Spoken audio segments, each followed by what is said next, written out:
Right here? I'm going to have her slide out just a little bit. Okay. Chris, there, she's good. Okay. All right, well, you just saw Caleb Plant work out ahead of his matchup against Anthony Dirrell Saturday, October 15th. One thing that we saw, Caleb, working with you and Stephen Edwards is new drills. How much have you benefited from working with Breadman in doing these new drills that we've been witnessing, or at least that I saw? I think I've definitely benefited, just something new, something fresh. And, I've been boxing a long time, since I was a little kid. So to have someone in who has a lot of the same thoughts and, ideas about boxing as my dad, but still bringing fresh and new ideas to the table, it's been a great camp. We've made a lot of progress, got a lot of things done, and it's been refreshing. It's been nice. Your wife, Jordan, brought up a point that, on your gloves that Grand Boxing gives you, you have your daughter's, name on the gloves. Is that nice to be able to see in almost like a remembrance as to, what you're fighting for on a daily basis? Definitely. It's a small piece of motivation that I get to carry with me through training. And, that was a present that she got me. And, I'm definitely appreciative of that. And like I said, it's good motivation. How much have you missed the ring? How much have you missed making that ring walk? How much have you missed, just being involved in competition? Because you're a fighter that likes to fight a lot. Yeah. I miss it, but, we compete in training. Breadman's been pushing me really hard. My dad's been pushing me really hard. Coach Wade's been pushing me really hard. And as you see, I'm in great shape. We've had great sparring this camp. This has been probably, the best sparring that I've ever had in camp, but with the highest quality of sparring. I spar people like Carlos Adames, Amari Jones, Shane Mosley Jr., who else? Kyron Davis, who had a draw with Anthony Dirrell. Yep. And so plenty of great sparring. And so I've been competing, but I'm definitely ready to get back in the ring and make that walk. So is this the best you've ever felt in a training camp because of the new things that you've incorporated along with the experience that you have? Yeah, I'd say so. I'd say this has been my best camp and, my best sparring, the best I've done in sparring. And so, I'm excited to, put a show on. The fans want to know, on Saturday, October 15th, you and Anthony Dirrell, what can they expect? A win by a vicious ass whooping. Caleb Plant joining us. Ladies and gentlemen, that'll conclude our workout here in Las Vegas. Join us during Fight Week. Again, it is Caleb Plant, Anthony Dirrell. Don't miss it. Fox Sports PBC pay-per-view, October 15th from Barclays Center in Brooklyn. We located to Las Vegas for this training camp. Breadman, tell us about our training camp that's going, your first camp with Caleb Plant. Obviously, he speaks volumes about you very highly, saying he's learning a lot, but tell us what are your thoughts? Hopefully translate to the fight. I know you said in your career that it's going to take a special kind of a fighter. Really not if you really look at it man for man. So I just laugh on it, when it's made the same way. Anthony had to be like Marvin Hagler and fight all these killer fights coming up. And Caleb has such an easy road. In fact, Anthony reported a draw with Karan Davis, right? And an eliminator. And instead of having to fight Karan again, he got to fight a guy Karan beat. That's a junior middleweight on paper. No, I just know. He's a couple times in Philly, actually.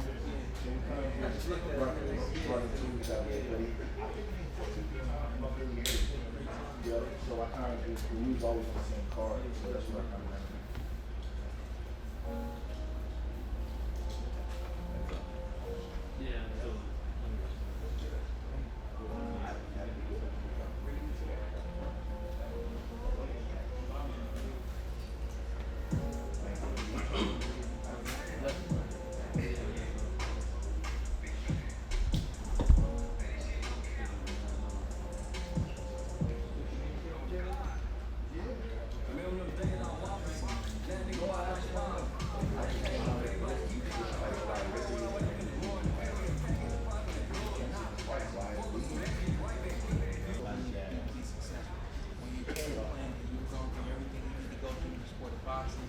You got the strength and conditioning, everything you need.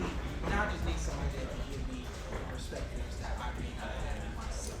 So yeah, we as professional athletes, especially once we become world champions, there's not much you can teach us. There's just things you can show us. So he doesn't have Caleb at this point doesn't need a teacher. He needs somebody that can show him a little extra that he doesn't have for himself. Brandon is around 530 by 32, 33 years of age. You've gone through every experience that you could go through.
watching the Caleb Plant. Keep your head behind your knee, Caleb. Head behind your knee, set your stance. Roll takes on.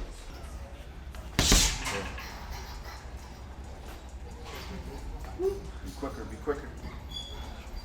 That's my guy. As soon as you see it, don't punch, just feint till you see it. That's it. Feint till you see it. Feint him up and down, feint him up and down. There you go. Oh, come on. That's my guy. Be patient with it. Keep looking for it. Keep looking for it. Be patient with it.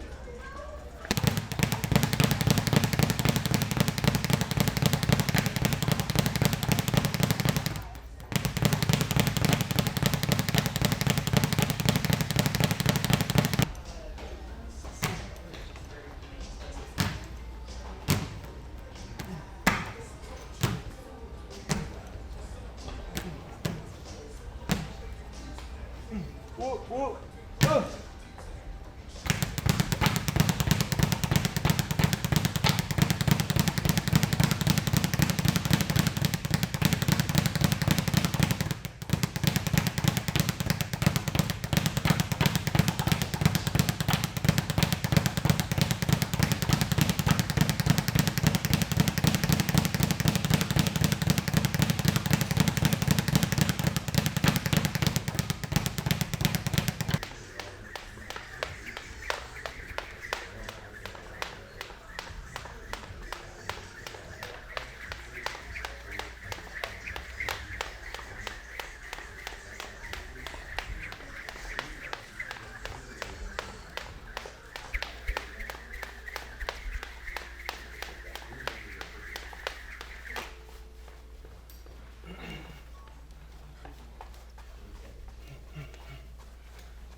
But, you know, what are you hoping to accomplish against Anthony Dirrell in a couple weeks' time?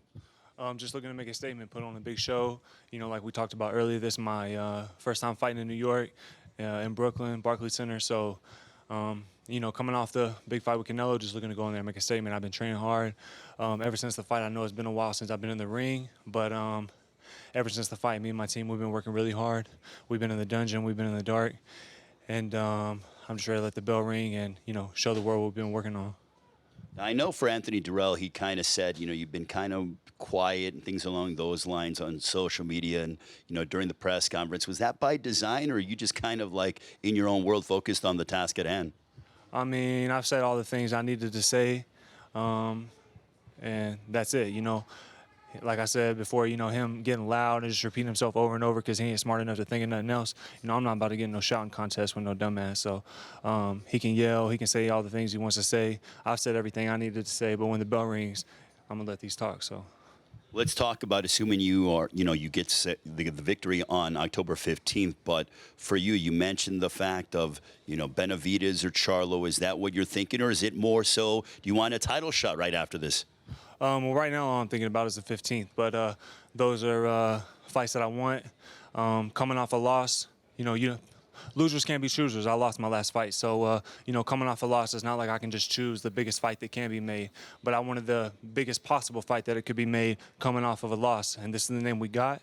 Anthony Dirrell, two-time former world champion. So this is the fight that I wanted, and as soon as I'm done with this, I'm looking to move forward and make the next biggest fight that possibly can be made. Whether that's Charlo, whether that's David Benavidez, either one of them can get it.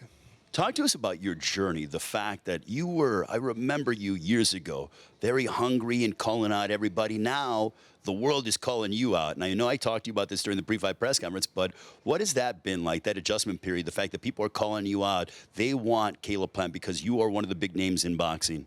I'm not concerned with that. So with all that I've accomplished, all that I've done, you heard who I just called out. So I'm going to whoop Anthony Dirrell's ass, and after that, either Charlo or David Benavidez can get their ass whooped. So I'm still calling guys out. I'm still wanting to make the big fights. And with only 22 fights, you know, I'm accomplishing a lot of things a lot earlier than any of these other guys with a lot more fights than me. So I know you are 30 years of age, but do you feel like such a young and fresh 30 because you haven't been in those quote-unquote wars that several other guys have been in? Yeah, absolutely. You know, I haven't taken, you know, a lot of punishment throughout my career. Even the Canelo fight, you know, that fight was close leading up until the stoppage.